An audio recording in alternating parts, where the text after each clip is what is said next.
Welcome back, Packers fans. Whoa, this looks dark. All right.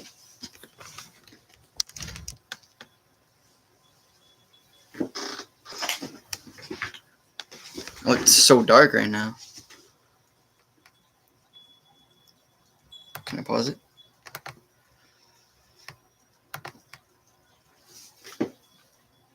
Stay right here with me.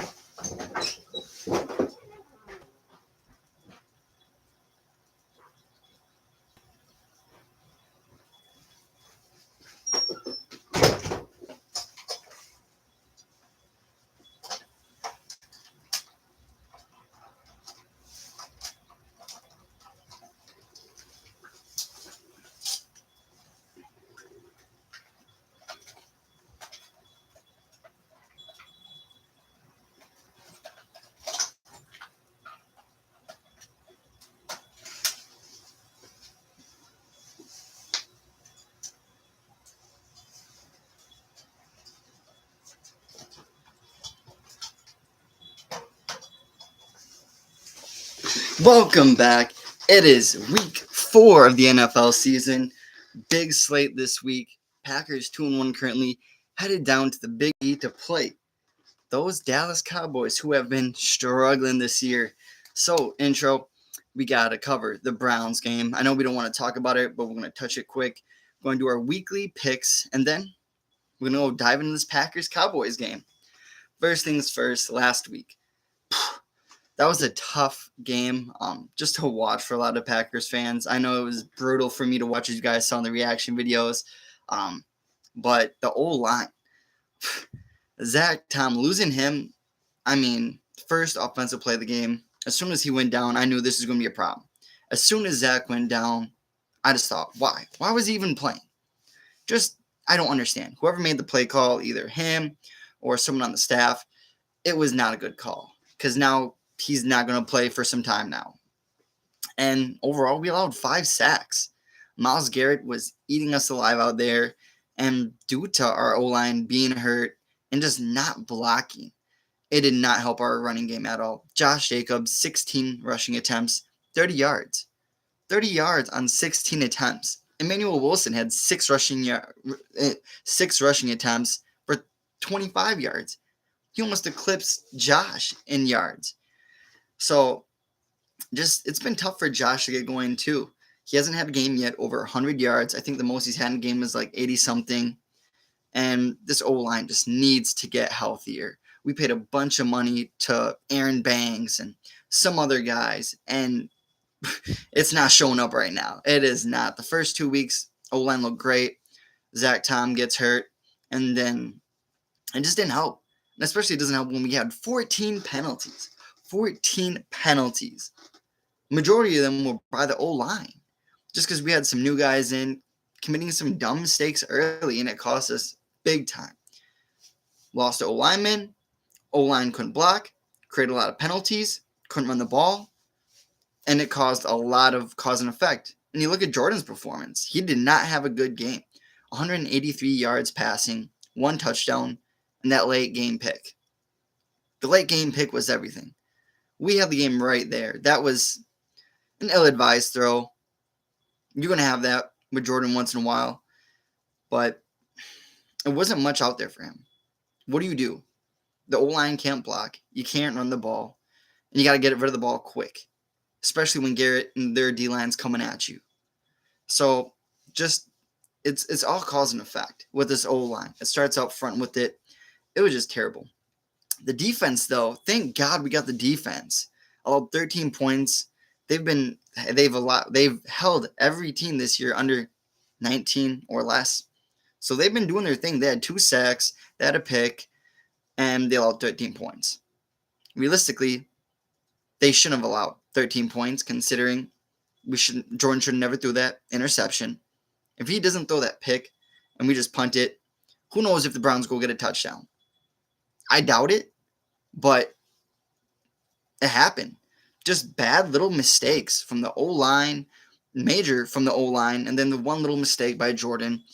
And the one sack I don't understand is when Jordan rolled out, he was kind of going towards the sideline, and it looked like he was going to throw it away. But then he kept it, gets hit on the side, and takes a sack, which he didn't even get a chance to try and get a first.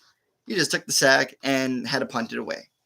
Some very confusing things about the game. I know a lot of people were getting upset about Matthew Golden's catch. Why didn't Matthew Golden stay in bounds?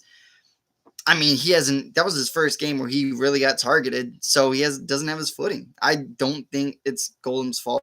He didn't know where he was and blah, blah, blah. I think he just got excited because he saw an opportunity to get the ball, make a big play, and he thought he didn't have much room on the side, which it is what it is. I'm not going to hold Matthew Golden accountable for that. Like, he made the play. He made a great play. I'm not going to say it was his fault. Why didn't he score a touchdown? Well, shit. Why didn't we block more? Why do we have so many penalties? That's what I'm more concerned about than Matthew Golden's catch. Matthew Golden's catch is the least of my concern. My concern is this O-line, who's going to play, and are they going to commit more penalties? Because this was not it. But the Browns defense, hats off to them. They remind me of the Packers defense. So overall, O-line was just not it. That was my main takeaway from the game. It's just the O-line. That's what drove me crazy all day Sunday, was watching this Packers O-line not block, commit penalties, and it cost us the game in the end. And then you had the special teams, the block kick. O-line, bro. O-line. Come on, guys. Oh, man. This is... That's how I felt about that game. But past is the past. It's a new week. It's a new week, guys. We're 2-1, still top of the division, and we can go 3-1 after this weekend. But before we get to this Cowboys game, let's go through some picks throughout the week. We got some good matchups starting at 8:30 in the morning. Vikings at the Steelers. Steelers, whew, their defense, considering how good it was supposed to be with TJ Watt and Jalen Ramsey, it does not look that good. It's not looked that good at all. And the Vikings, I mean, they looked really good last week against the Bengals.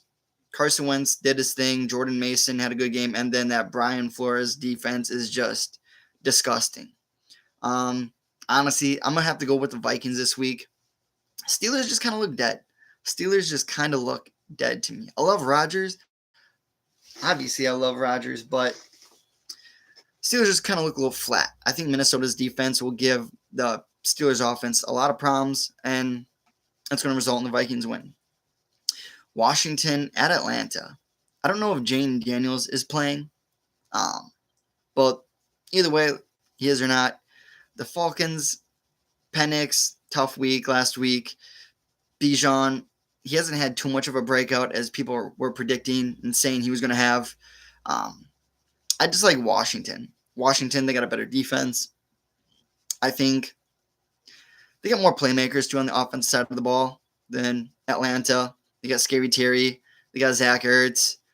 I just like Washington on the road, but I would not be surprised if Atlanta did get a win here, but they got to run the ball to Bijan. Simple as that. Then we got the Saints at the Bills. Bills, come on now. I'm not even going to cover that. Move on. Browns at the Lions. What is this Cleveland defense going to show this hot Lions offense? Hopefully they can stunt him, but the Lions, after what they did in Baltimore, I think they're going to hit their stride. So I got to go with the Lions. Panthers at the Patriots. Panthers got a huge home win last week against Atlanta. The Patriots, they lost at home to the Steelers. I like the Patriots, though. I like the Patriots a lot. I like their defense. I like the way they're coached. Vrabes has control of this Patriots team. And Bryce Young, I like Bryce Young, but he's shaky. He's very shaky and inconsistent. I'm going to go with the Patriots. Chargers at the Giants. Chargers, jeez, they look damn good. They lost Khalil Mack. He's out for some time now. And Jackson Dart is getting the start now for the Giants. I don't know how Dart's going to do, but I got to go with Chargers. Give it to the hot team. I would not be surprised, though, if the Giants do win with Jackson Dart coming in, bringing them some life. But I got to give it to the Chargers until proven otherwise. Eagles at the Buccaneers. I think the Buccaneers are still without Tristan Wirfs. Mike Evans just got hurt. He's out for a few weeks now. Chris Godwin still trying to come back off that, I believe, ACL injury last year. And the Eagles, they're not putting up as much points, but they're still finding a way to win games. I just think the Eagles are a better team than the Buccaneers right now. If the Buccaneers were a little bit more healthier and they had Mike and Godwin and Tristan Wirfs back, I'd go Bucs. But I got to go Eagles. I just don't see them getting beat by the Buccaneers. But if Bake shows up and he starts cooking, anything's possible. Titans at the Texans. Titans just don't look good. Cam Ward's the only one that looks good, and their defense is somewhat solid. But the Texans, they've been struggling so bad, and they got to win at home. They got to win. They got to run the ball to Chubb. The defense is good, and I think it can definitely stop this Titans offense. So I got to go with the Texans, getting a home win, get them back in the win column. Colts at the Rams, a super hot Colts team, 3-0 against the Rams, who I believe are 2-1. I don't know. Colts got a damn good team with Daniel Jones being very consistent. Surprisingly, who would have thought Daniel Jones needed a new relocation, and now he's balling. Kind of like Sam Darnold last year when he went to Minnesota. So cool to see that, but I think their lucky streak ends and the Rams get the win at home over the Colts. Jags at the 49ers. Jags have been playing better this year. They're 2-1. 49ers, they got a lot of injuries. They just lost Bosa for the year, but they still got CMC, and they still got a damn good 49ers team. The Jags just don't prove to me like they're a solidified team that, oh yeah, we can go out there any week and take it. No, I'm going to go with the 49ers just because they're at home. They're a better team. They know how to win. Ravens at the Chiefs. Ravens are getting back in the win column. Chiefs look terrible, but it could go either way. The NFL probably wants the Chiefs to win. As we all know, the NFL wants the Chiefs to win. But the Ravens need this win. They're 1-2. They need this win. But the Chiefs need this win too. I had to go Ravens. But if the Chiefs win, I'm not even surprised. Not even surprised. Bears at the Raiders. Bears destroyed the Cowboys last week. The Raiders, they have not been looking good. Besides that week 1 win, I think the Bears will win this game. It's going to be a close game, but the Bears got a good team. If they can just figure out ways to win, they'll be fine. But Bears over the Raiders. Packers, Cowboys, obviously Packers, but we'll go into that after these last 2 picks. Jets at the Dolphins. Jets somewhat came back a little to life, but they lost Justin Fields. Tyrod Taylor fills in. But the Dolphins, they've been playing better. They only lost by, 10 to the Bills? Yes, only 10, but they're getting better. You can see that they're starting to figure it out a little bit. And I think they'll get a home win this week against the Jets. Bengals at the Broncos. Jake Browning still quarterback for the Bengals with Joey B out. Going to Denver to play Bo Nix and his tough Denver defense. I mean, I don't trust the Broncos offense that much. They don't look too good. Sure, they had put up a lot. They put up, 30-something points against the Colts. That was it, though. They're going to have to rely on this defense immensely to stop T. Higgins and Jamar Chase. So I think overall defense in the end, whose defense is better? The Broncos. I think it's going to give them more opportunities. So I got to go Broncos here over the Bengals. It is what it is. But that moves us now into week 4, Sunday Night Football. Packers at the Cowboys. My prediction video, my prediction reel, I just dropped that. I covered Josh Jacobs. 16 rushing attempts for 30 yards last week. Terrible. I'm a fantasy owner of him and in both leagues. And you hate to see that one. You hate to see that. Dallas allowed only 87 rushing yards last week to Chicago. With Chicago, they can run the ball, especially with DeAndre Swift and Caleb Williams running it himself, especially him. But they held him. They got Kenny Clark, though. We traded Kenny over to the Cowboys for Micah, and it looks like they're starting to stop the run. So we got to establish the run. The O-line has to play better against Dallas. There's going to be no Zach Tom for this game. So a lot of guys are going to have to step up. Elton Jenkins, Jordan Morgan, Sean Ryan. We need those guys to step up and play clean. No flags, not letting guys get past him to get to Jordan or get to Josh. O-line has to be strong this week. No penalties, and they got to help out the run. Because if Josh is only getting 30 rushing yards again this week, it's not going to be fun for Jordan back there. Jordan's going to make mistakes, and if we can't get one part of our offense going, the other part's going to struggle too. Micah's return, that's the most exciting part. Micah's return. He got hurt. He got a little banged up last week in Cleveland. You saw him come off to the sideline. Looked like he was all right. Right now on the injury report, it says that still dealing with a back injury, limited in practice this whole week. He should be good to go. But Dallas last week, they lost Hooker or Booker, one of the two. One of their rookie O-linemen who was supposed to be really good, and that's a big blow for them, especially against this Packers D-line. We got Rashawn, we got Micah, we got DY, we got Carl Brooks up there. So it should be interesting to see how this Dallas offensive line goes against the Packers defensive line now. The O-line is going to be huge in this game for both teams because it's going to either establish the run or break the run. We had 2 sacks last week versus Cleveland. Rashawn leads the way in the NFL in sacks. Rashawn's been popping off. Rashawn has been tremendous this year. It reminds me of when the Packers had both the Smith brothers. We got them in, and they were feeding off of each other. And now you bring in another guy on the opposite end of Rashawn, feeding off each other. So look to Micah. He's going to get triple team probably, but Rashawn, he's going to get his. I can guarantee it. He is going to get his. Then Jordan Love. 183 passing yards last week, 1 touchdown, and then that terrible pick had an 89 rating, or passer rating. That was the worst game he's had yet this year. First pick he threw all year, and it happened at the worst time ever at the end of the game right there. Should just ran it. But is what it is. Dallas, they allowed 31-point games back-to-back weeks. So the defense isn't that good. They're allowing big plays. And now it looks like Trevon Diggs, he had a hamstring injury. He's going to play, but watch out for that. Because if anything happens where he takes steps weird or whatnot, and if Trevon Diggs has to go out this game for Dallas, you can bet Jordan's going to start slinging that thing. But you got to watch out for Bland, too. Bland for Dallas is a hell of a corner. Got to watch out for him and Diggs.